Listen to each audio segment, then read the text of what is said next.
This video has been supported by my Patreons. With the support I get from them, I can give you guys regular content and updates. It also helps me improve my channel and go to overseas conventions more often. So what are you waiting for? Go check me out on Patreon, and from just $1 a month, you can support me and the channel, get personal fursuit making help, and get some great rewards. Hope to see you there. Enjoy the video. Alright, hey everybody, and welcome back to another video. This week is going to be a Q&A. Hooray! I put out a post on my community tab asking you guys for questions, and me along with my wonderful assistant Balto behind the camera. Hi. He's gonna help me read out questions today, and we're gonna do our best to answer them. So first we're gonna go to the Patreons, because they're my real MVPs. What do they have to say? So this question is from Throttle. What's your opinion on quad suits, and would you ever make one day?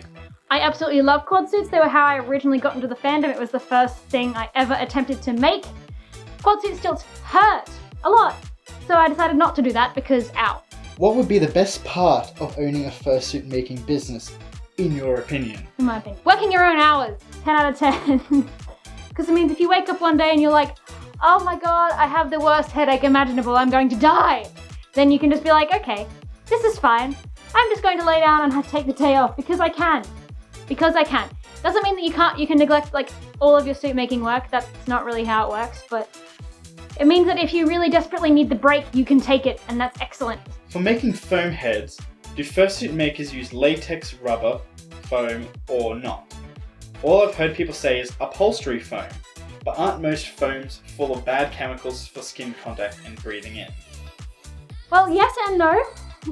So recently I've been working on a kimono head base, and I used a technique that you kind of cast your own foam. And when you do that, when you actually do the process, you have to wear a respirator because the fumes they'll kill you if you inhale them too much. However, once the foam has set and cured, then at least Remy, my housemate, recommends you sit on it and squish it and get all the nasty gases out, and then it's perfectly safe for wearing. Like, fursuits wouldn't be made out of upholstery foam if it was gonna kill you. So don't worry, it's the same stuff that's in your couch. It's not latex and it's not rubber either. It's polyurethane. That's the compound, I think. Let him in. It'll be entertaining. Okay, buddy, here you come. Come on. Big sticks. Hi. Thank you all. Sun. Sun. No, love me, please. I don't think he's seen a full suit before. He has seen it. He's like, He's never been held by one. Alright, next question. Right, next question. From Not Quite Human. What is your approach to making a species that you have never made before? When I get a species that I've never made before, I generally take a look at the actual species itself and see how its facial shape kind of changes from canine or angel dragon or whatever. And then I'll adjust my patterns accordingly. I'll often look at other makers' like work in progress head bases to kind of see what shapes they've used. Of course, you should never ever copy these directly. That's stealing, and stealing is wrong. But it's a really good way to kind of see that and go, okay, this is the kind of shapes that they've used. How could I incorporate this? Alright, next question. This question is from... You can do it. Is that the name? No, I'm struggling with the last name. How does it look to see out of the eyes? This is how it looks to see out of the eyes. We'll stick the camera in the first Fursuit. Next question. Have you ever been to a theme park? If yes, what was your favourite ride? Yes, I love theme parks. They are one of my favourite things to do ever. Balt can attest, I dragged him on many roller coasters when we went to Movie World. Probably when I was little, my favourite used to be the Viking adventure ride at SeaWorld here in Queensland. Nowadays, I'd still probably say my favourite ride is the Superman Escape at Movie World. Balt hates it because it's too fast and very, very kind of, you go from 0 to 100 in like 2 seconds. I really like that bit. I also really like the new DC Rivals coaster, however I hate the going up bit. What are your thoughts on younger furs? Do you think cons shouldn't be banning them? Okay, I think you're kind of misunderstanding here why younger furs aren't allowed at certain conventions. This is simply because you guys are expensive. Having minors at your big event around adults increases insurance prices stupidly. In fact, let me get someone special on the phone real quick. We are going to be calling up Foxy Malone. Foxy has been the chairman of Fursuit for longer than I've been in the fandom, and she could probably put it into better words than I can. So take it away, Foxy. We're going to call her, yeah. Hi, this is Foxy Malone, chair of Fursuit, or Furry Down Under. We have 1,000 attendees, and say 20 of those are underages. We need to have at least 8 security guards on duty. Currently, we only have 2. At the moment, we pay $40 per hour for a minimum of 5 hours. So you can imagine how much that would add up, as these security guards would have to be full-time. Each of the people involved with running Fursuit, that includes the board and all our volunteers, about 30 in all have to have a blue card or a working with children card. This also costs money, and we'd have to renew that every year for every volunteer, regardless of whether they stayed on or not. There's also insurance to consider.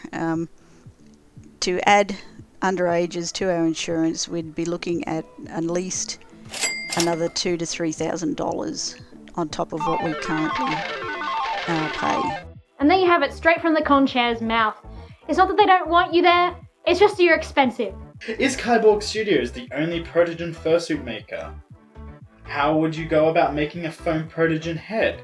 Do you know any reputable sellers besides Skyehighstudios Studios that could do good protogen fursuit? Jay Ting! I am currently a Patreon of his, and he's been doing amazing, crazy stuff at the moment. Like, check this out. I think he was the one, I don't know if he was the one who played Doom on their protogen head, but he's been doing things like animations and all kinds of crazy stuff. I really recommend going and following him. Here's his Twitter. Ping! Twitter. And also here's his Patreon as well if you want to go support him and get little one-on-one help. Foam protogens I don't really like, so that's just my personal opinion.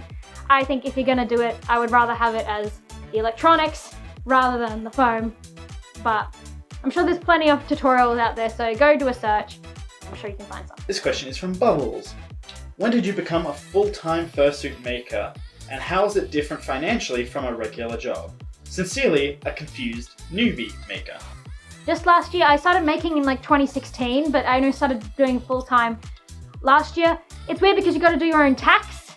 You got to keep track of all your incomes. You got to keep track of all your receipts. You have to keep everything, a record of everything that you do.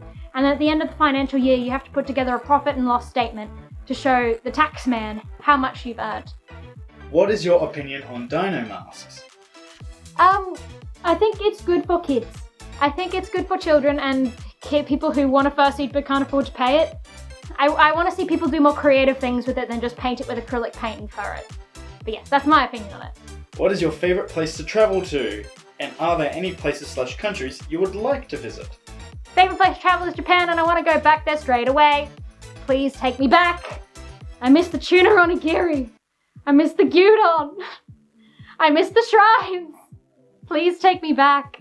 So yes, that's where I want to go. If I had to pick a different country to go to, then it would probably be Norway. How do you stay safe as a fursuiter at a non-furry related event? Do you ever go fursuiting to those kinds of things? We have done. We went to the Abbey Medieval Festival. There's a video of it. I don't know where it pops up. If it's correct, I think it's here. Yeah. Here's the video of that. We went fursuiting at the Abbey Medieval Festival, which is not a furry event. In terms of staying safe at those events, just don't be a dickhead. Like, it sounds brash, but it's true.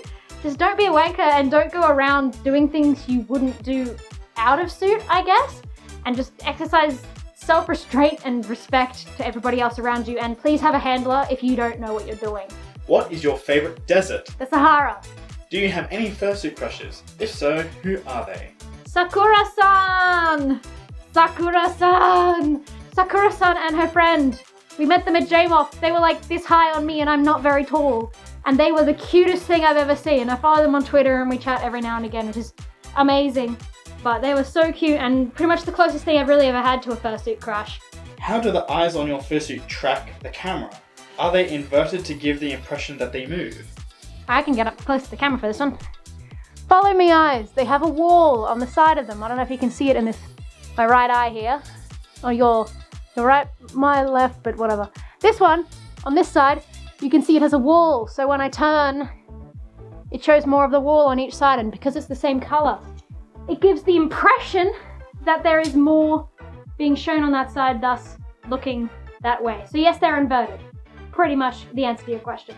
Did you ever have a moment of rage when something you were sewing/making didn't come out the way you wanted it to? Did you break the suit or damage it? I mean, that's a huge mood. I get ragey all the time. I mean, the problem is, look, I'm gonna sit back. The problem is that I am never happy with anything I make. So that's me pretty much all the time. I'm like a tiny seething ball of rage when I work. I just don't tend to show it because I share my workroom with other people and they might get a bit concerned. Alright, here we go. Rapid fire round. Rapid fire, don't announce the names, just the question. What's first, cereal or milk? Cereal, I'm not a monster. What fur do you use for fursuits? Luxury shag. How many fursuits have you made? 50-ish. How are kimono suits' eyes made? It's a secret. How long have you been a furry? Since 2014. What's your favorite food? Sushi. How many times have you remade your fursuit? 5. Ah. Gosh. Alright, I think that just about does it for today. If you want to ask me more things, please leave them down in the comments below. And I'll answer them in the next video. If I get enough questions, I'll make another one, maybe in a couple weeks. In the meantime, if you guys want to see updates on my suit work, I've just made a public Telegram channel. So feel free to join that if you want. But I will see you guys in the next video. I don't think it'll be a full suit version. It's just really cold tonight, but you know, hope you enjoyed. I'll see you next time.